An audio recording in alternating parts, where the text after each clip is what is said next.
Roma Drayne lives in Lisburn and cares for her 19-year-old daughter Roma, who has a rare disease, more commonly known as morchio. This is a genetic condition which has the potential to affect all of the body's systems, except the brain. Like many people with morchio, Roma appeared healthy at birth. First things really that I noticed about Roma was maybe when she was about, say, 1 year old and she was in the bath one day, and I thought that her shoulders were very small and her head was out of proportion to the rest of her body. But I pushed it aside. I thought that was just being a bit over fussy.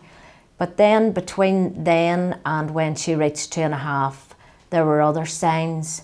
Morchio starts off in a very subtle way, and from 1 year to the next, Roma would be wearing the same clothes that she had wore the previous summer, whereas with any child they grow out of their clothes.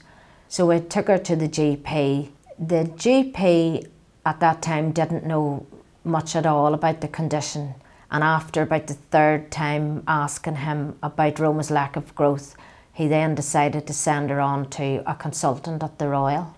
The consultant mentioned the word Great Ormond Street Hospital, and when he said that, I realised this is more serious than we had first thought.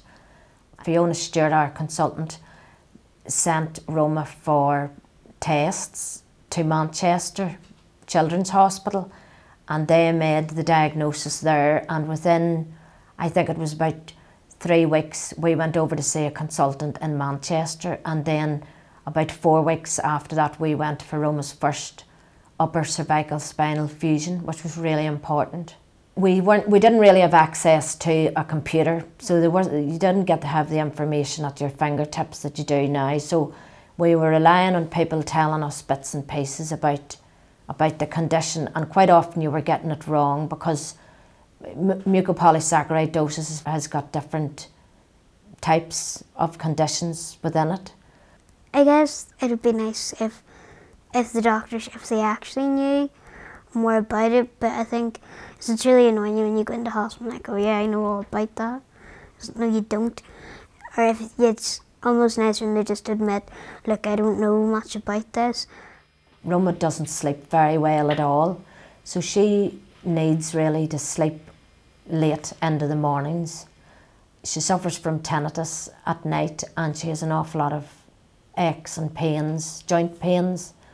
So Roma would lie on in bed until late in the mornings, and then we'd try and get her up and get her to go to school. She goes into school for about an hour a day.